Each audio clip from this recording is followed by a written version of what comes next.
Le Da Fresh Morning, c'est 104.5 tonnes de bonne humeur. Tous les matins sur Urban FM. Vous êtes sur les 104.5 Urban FM, la station urbaine, et vous écoutez le Da Fresh Morning. Dans la rubrique politique avec Mosley, on reçoit monsieur Mabiala Serge Maurice, c'est ça? Moi? Oui, rebonjour tout le monde. Nous recevons monsieur Serge Maurice Mabiala. Il est député de la transition. Exactement. Il était directeur de campagne pour la tendance, oui, dans la première circonscription de la ville de Mouila. Oui, voilà. Exactement. Et il est secrétaire général de RHM. Exactement. Bon, c'est pas nécessaire, mais oui, il est le secrétaire général du Rassemblement. Mais comment on va dire, comment tu peux dire que c'est pas nécessaire? Héritage et modernité. Et effectivement, ce sont des transfiches du PDG, héritage et modernité. Bon, monsieur Mabiala, c'est ça, non? Je ne sais pas ce que non, faut pas. Tu voulais nier? Non, pas du tout. Mais il faut reconnaître que M. Serge Maurice Mabiala était membre du Parti démocratique gabonais, dont il est parti à la suite de la scission qu'il y a eu, voilà, dont il a démissionné, voilà, à la suite de la scission également qu'il y a eu et qui a adhéré à l'idéologie du RHM, donc le Rassemblement Héritage et Modernité, qui par la suite a connu une scission en interne et lui et M. Michel Menga sont restés dans le cadre du Rassemblement Héritage et Modernité après le départ de Barreau Chambrier et les siens. Quelle est la situation actuelle de RHM? C'est un parti qui va bien, c'est un parti légal. Nous avons observé la prescription du ministre de l'Intérieur, puisqu'il, si vous passez l'expression, il a mis sous cloche les activités des partis politiques. Et nous sommes donc restés l'arme au pied pour observer. Le RHM va bien. D'accord. Ces instances de direction sont... Vous êtes député de la transition en tant que RHM? Oui, non, parce qu'on n'est pas député de la transition avec un mandat. Oui, un mandat. On n'incarne pas une légitimité démocratique. Nous avons été nommés, mais au cours de la 13e législature, j'avais été député élu. Ouais. RHM? Oui. Sous la bannière RHM. Si tu veux, avant le coup d'État... De quelle circonscription? De la première circonscription de la commune de Mouila. Donc vous êtes un fin connaisseur de la ville de Mouila? Je n'en suis pas mécontent. Vous avez réglé le problème des inondations là-bas? Alors, le problème des inondations, il faut bien comprendre comment ça... Nous, les Gabonais, nous avons la chance d'avoir un fleuve qui est très important, c'est le Goué. Oui. Et l'Angounier est le principal affluent de l'Ogoué. Oui. Et l'Ogoué, chaque année, charrie des tonnes et des tonnes, des milliers de mètres cubes de sable. Donc le lit du fleuve s'élève, si j'ose dire, et donc l'eau déborde. Nous avons besoin donc de draguer. Mais comment draguer un fleuve de 1200 km. Comment le faire? Mais au niveau de Mouila, on ne peut pas régler la question parce que la situation là était quand même grave. Hein. Mais il faut pouvoir, comme je vous le dis, draguer le fond fluvial et ça nécessite des moyens. Même les petits qui pêchent le sable là, ça n'arrange pas la situation. Non, absolument pas. Ce n'est pas 3 pirogues qui vont vider le sable que le Goué charrie dans tout le pays. Il faut des grandes quantités d'ébléments. Non, il faut des dragues. Il faut des dragues conséquentes. Ça coûte de l'argent, beaucoup d'argent, il faut en achat, en entretien, etc. Il faut discipliner ce travail de curage, si j'ose dire, de dragage du fleuve. Oui. Et c'est un travail pharaonique, si j'ose dire. D'accord. Vous étiez en campagne pour la tendance, oui. Oui. J'ai fermement soutenu cette tendance, j'ai dirigé la campagne dans ma circonscription. Les gens, les papas de votre circonscription, ils ont compris l'importance de voter, oui. Il faut toujours faire l'effort d'expliquer simplement les choses aux gens. Comment on fait pour expliquer simplement les choses? Une constitution à une maman qui vit à Mouila depuis 1932, qui ne sait peut-être pas lire et écrire. Il faut aller à l'essentiel. Il faut leur expliquer qu'ils ont des droits imprescriptibles, ils ont des libertés, et que ces droits fondamentaux et ces libertés fondamentales doivent être protégés.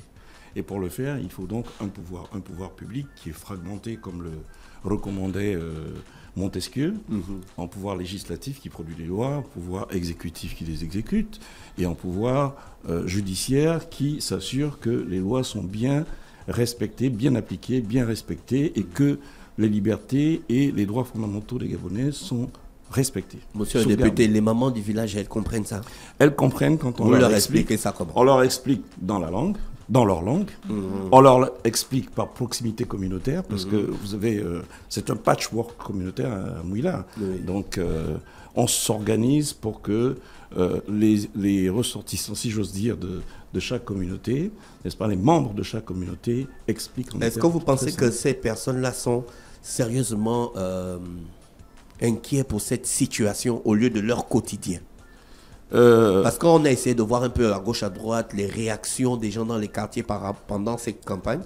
Il y a des gens qui revenaient plus sur la situation comme, mais ouais, nous on gagne quoi dedans? Parce que depuis là, on vote pas, mais notre situation au quotidien ne s'améliore pas. Vous pensez que ça va changer le quotidien de la maman de Mula? Il faut le croire. Parce que moi, j'ai l'enfant à Mula. Oui, mais vous avez bien raison. Je vous en félicite. Mais il faut le croire. Nous sommes tenus de mettre en place un cadre institutionnel, des institutions qui soient véritablement au service de l'intérêt général. C'est sur la base de ce socle, n'est-ce pas, constitutionnel, que nous construisons, donc nous formulons des réponses publiques qui sont juridiquement encadrées à travers les lois et à travers les règlements. Donc tout cela, il faut pouvoir leur expliquer, parce que souvent, malheureusement, ils n'ont pas toujours fait des études, n'ont pas toujours la formation, l'éducation nécessaire pour comprendre la lettre et l'esprit des lois, et il appartient aux élus comme nous, c'est notre rôle, de faire de la pédagogie, d'expliquer aux gens dans le détail l'intérêt qu'il y a à voter la Constitution, à voter les lois, à respecter l'ordre républicain, etc.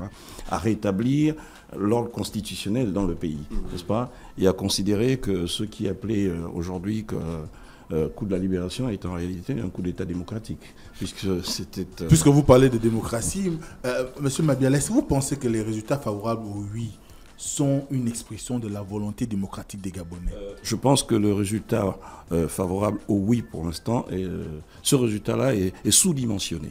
Sous-dimensionné parce que à ce pourcentage des oui, qui a été déterminé, calculé par le ministère de l'Intérieur et officialisé, il faut ajouter le pourcentage de l'abstention, n'est-ce pas? L'abstention, elle est composite. D'une part, vous avez des défunts, malheureusement, qui demeurent sur la liste électorale. Puisque lorsqu'un proche, à nous tous, vient à disparaître, nous ne nous précipitons pas à la mairie ou au ministère de l'Intérieur pour demander avec l'acte de décès qu'il soit expurgé de la liste électorale. Donc, les défunts, malheureusement, restent encore en grand nombre sur notre liste électorale, ce qui tronque finalement le calcul du taux d'abstention. Et puis, vous avez une autre catégorie de nos compatriotes qui manifestent quelques comportements inciviques. Il y en a qui disent que les intempéries les ont empêchés d'aller au vote. Monsieur Mabiala, le vote n'est pas obligatoire au Gabon. On ne peut pas parler d'incivisme. Mais le vote est obligatoire pour un citoyen. On ne peut pas parler de citoyenneté. C'est un droit, mais ce n'est pas obligatoire. Mais non, mais c'est un devoir. C'est un devoir citoyen qu'il faut exercer.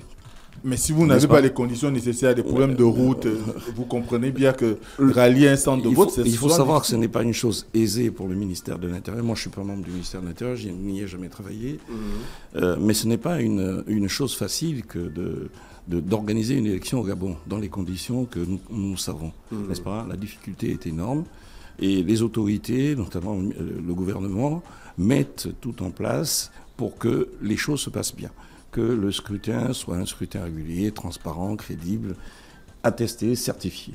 Monsieur Mabiala, le discours que vous tenez, on peut le comprendre dans un sens où vous avez soutenu un camp, mais il n'y a que on va dire ce discours, il est pratiquement celui qui date depuis 1960, la question de l'organisation des élections. On a comme l'impression qu'il n'y a pas un travail de fond qui est mené pour que ça soit quelque chose qui soit beaucoup plus facile à exécuter, qu'on soit dans une situation où le ministère de l'Intérieur aurait à justifier toujours du caractère laborieux de l'organisation de l'élection dans un pays comme le nôtre, qu'on sait très bien. Quand on décide de faire une élection en période pluvieuse, il faut s'attendre à ce qu'il y ait des populations qui n'y vont pas parce qu'il y a eu des intempéries. Oh non, vous savez, comme le dirait le président Pompidou, tout le monde conteste les trains qui sont en retard, mais ne voit pas que les trains qui sont à l'heure sont bien plus nombreux que les trains qui sont en retard. Non, il y a eu des progrès depuis les années 60, n'est-ce pas, pour améliorer les élections dans notre pays. Il reste encore des choses à faire, elles sont encore perfectibles, mais je pense que les autorités font du mieux qu'elles peuvent pour avoir des élections les plus crédibles possibles. Et la communauté internationale qui nous accompagne soutient ces efforts-là. Donc, il y a des choses qui ont été faites. Alors, pour vous, quels sont les facteurs principaux qui ont influencé le résultat du référendum? mais la volonté des Gabonais de stabiliser politiquement le pays. La volonté, pour parler prosaïquement, la tranquillité, le besoin de tranquillité. Vous parlez de la paix. Le besoin de paix, si vous voulez, mais également le sentiment que désormais nous avons une autorité qui s'exerce au sommet de l'appareil d'État, n'est-ce pas ? En comparaison avec ce qui se faisait, s'observait à l'époque du régime déchu, là nous avons le sentiment profond, la population a le sentiment profond qu'elle a un chef à la tête du pays. Et je pense que ça a beaucoup, beaucoup joué, d'autant que le chef s'est rendu dans toutes les localités pour non seulement présenter ce qui se faisait et demander aux populations aussi de se déterminer, de faire preuve de civisme et de participer à cette échéance. En parlant de civisme, le président de la transition a demandé que cette campagne ne soit guidée que par l'esprit démocratique sans empêcher les autres de s'exprimer.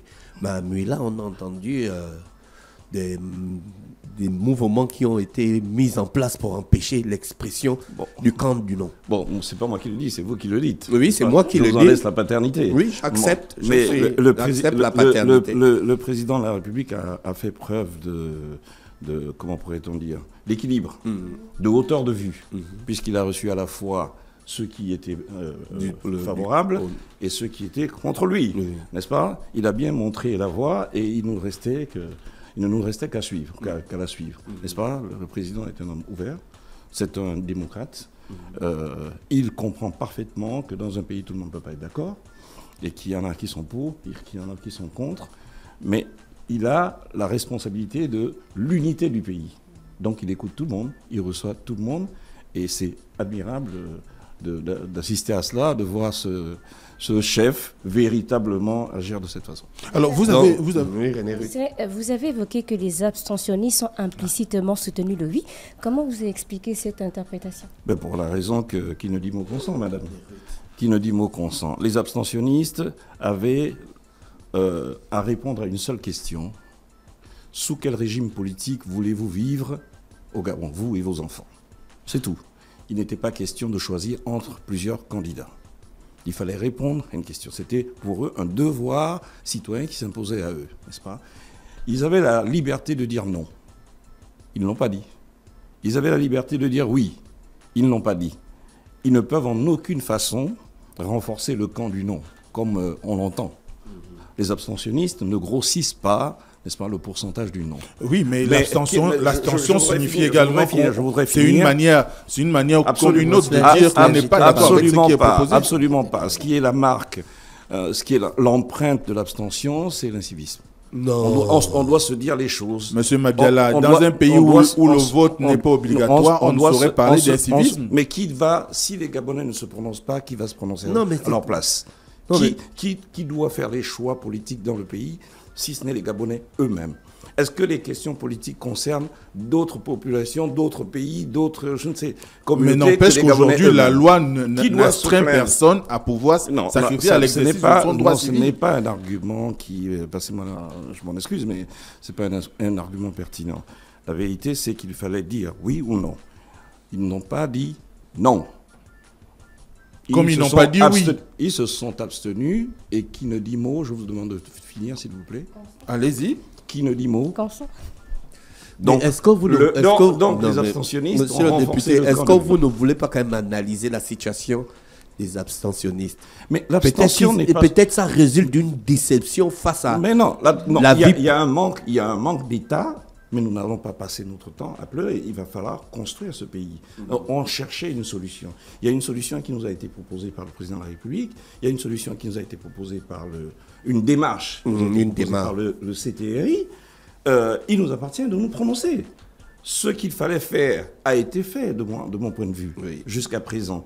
Il fallait que les Gabonais se prononcent sur le régime politique qui leur convient. Oui. Est-ce que l'abstentionnisme vous dérange? Non, ne me dérange pas parce que c'est pas une forme, c'est pas une force politique organisée et structurée qui pèse sur la vie politique.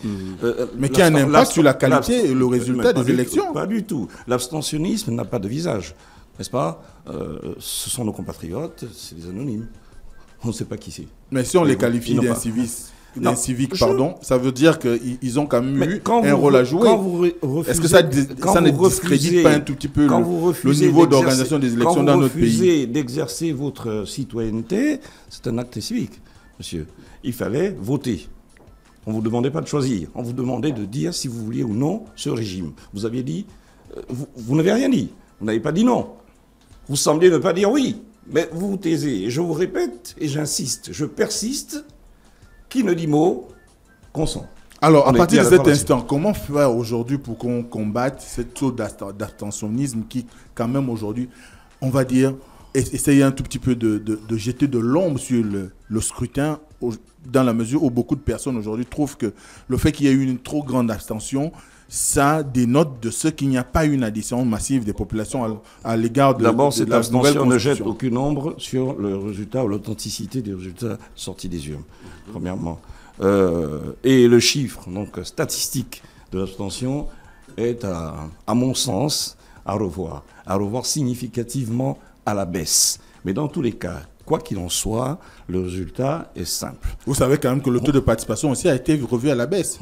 À la veille, on était à 71%. Le lendemain, on est passé à 54%. Est-ce que ça aussi, ça ne traduirait pas aussi une situation quelque peu ambiguë? Les silences est actif. Donc, ça existe, les silences actifs. Ne pas participer, s'abstenir, c'est aussi une forme de participation. Parce que... Alors, en quoi l'adoption de la nouvelle constitution constitue une avancée pour le Gabon? Elle est significative d'abord parce qu'aucune disposition dans la constitution n'est contraire à l'exercice des libertés et des droits fondamentaux des Gabonais. Elle est significative parce que pour ce qui concerne la parité homme-femme, il y a des avancées notables. Elle est significative parce que les pouvoirs sont bien séparés et bien équilibrés. Elle est significative parce que le Gabon est un État décentralisé, un État unitaire décentralisé. Ça veut dire que le principe de subsidiarité, donc le partage des compétences entre l'échelon central et les collectivités locales, est affirmé par la Constitution, chose qui m'intéresse puisque je suis par ailleurs conseiller municipal dans ma commune, outre le fait que je sois député. En tout cas, je l'ai été. Voilà. Et donc, oui, un certain nombre de dispositions sont dans la Constitution, figurent dans la Constitution, et je m'étonne de ce que tout le débat, toute la controverse se soit cristallisée uniquement sur les dispositions de l'article 53, n'est-ce pas ? Abondamment commenté par les politiciens qui eux-mêmes ont des agendas plus ou moins cachés, mais en tout cas fluorescents. Est-ce que vous ne pensez pas que le fait qu'il y ait cette cristallisation dénote de ce que c'est le cœur même de la Constitution, dans la mesure où il détermine les critères en rapport avec le statut de celui qui devra se charger de la destinée du pays à la fin de la transition? Dans un passé très récent, les Gabonais ont subi un traumatisme, n'est-ce pas ? Voir à la tête de leur pays des gens qui n'en avaient ni l'étoffe ni les compétences. Est-ce que vous pensez que ça a changé aujourd'hui? Ça a changé. Ça a changé beaucoup. Les Gabonais n'ont eu de cesse que de vouloir protéger, n'est-ce pas, sécuriser la fonction présidentielle. Donc, chacun est allé de sa proposition. Dans tous les cas, le sentiment général qui se dégage, c'est que les Gabonais veulent sécuriser la présidence de la République. Ils ne veulent pas qu'un étranger, que les personnes qui n'en ont pas la compétence y accèdent. Et on ne peut quand même pas leur faire reproche de cela. Ce sont des critères qui ont été définis. Il en existe partout, même aux États-Unis d'Amérique. Ils sont ce qu'ils sont, ils valent ce qu'ils valent. Ceux qui aspirent, n'est-ce pas, à exercer ces charges-là, doivent s'y conformer. Quand vous jouez au Scrabble, vous n'empruntez pas les règles du Ludo, cher ami. Donc, moi, ça ne me dérange pas. Ces dispositions-là ont été prises, a été rédigée, elle a été revue. Le président de la République, le gouvernement ont fait preuve d'écoute, puisque la controverse s'est intensifiée. Mais le gouvernement et le président n'ont pas fait preuve de rigidité, n'est-ce pas, au retour du séminaire, n'est-ce pas? On a bien vu que le texte avait été revu, notamment cet article qui était article 53, qui est devenu l'article 43. Et que donc le gouvernement, les autorités n'ont pas été sourdes à l'appel des uns et des autres. Mais il était nécessaire de protéger la fonction présidentielle. On l'a fait, les Gabonais l'ont approuvé puisqu'ils ont massivement n'est-ce pas, adopter, approuver cette constitution. On le voit bien avec les Monsieur résultats. Mabiala, que pensez-vous des critiques selon lesquelles un militaire à la tête du pays serait incompatible avec une Madame, elles sont démocratie absurdes. moderne? Elles sont absolument absurdes. L'histoire nous montre bien. Napoléon était militaire, s'il vous plaît. Et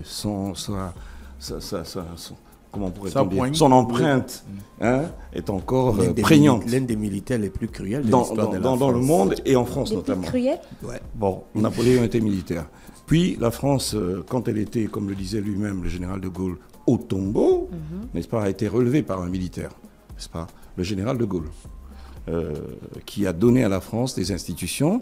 Je vous rappelle qu'en son temps, il essuyait exactement les mêmes critiques que l'on entend aujourd'hui. On disait de lui qu'il était dictateur, mais le général de Gaulle n'a jamais été dictateur, chacun le sait. Il a écrit, il a donné à la France une constitution. Mais sous nos latitudes, il y a...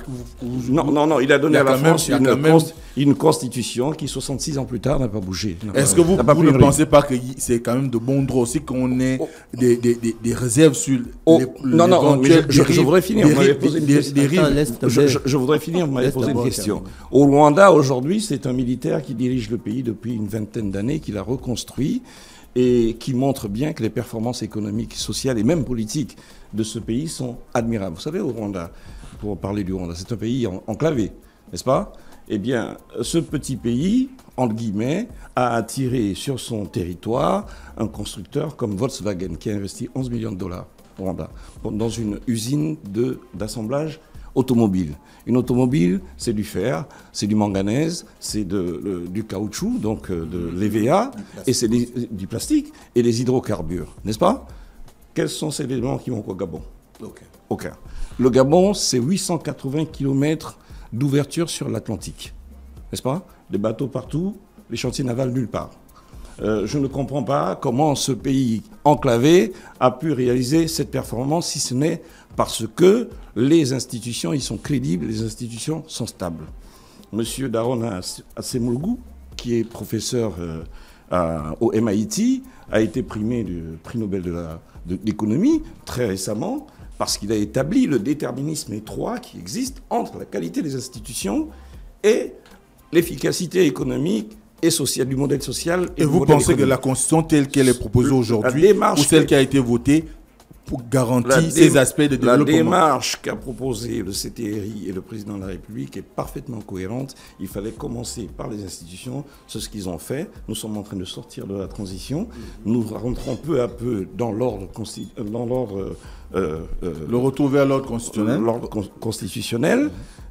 Donc c'est admirable. C'est un travail depuis 15 mois qui a été fait, qui doit être salué par les Gabonais, qui doit être soutenu par les Gabonais. Nous passons de l'ombre à la lumière. Nous passons du chaos à l'ordre. Les militaires nous apportent donc la discipline, l'ordre et le patriotisme. Et cela doit être soutenu. Bon. Et donc les militaires peuvent diriger parfaitement le pays. Je ne vois aucun... Vous savez, les militaires, ce sont des Gabonais. Le Gabon a été dirigé depuis 1960 par des civils.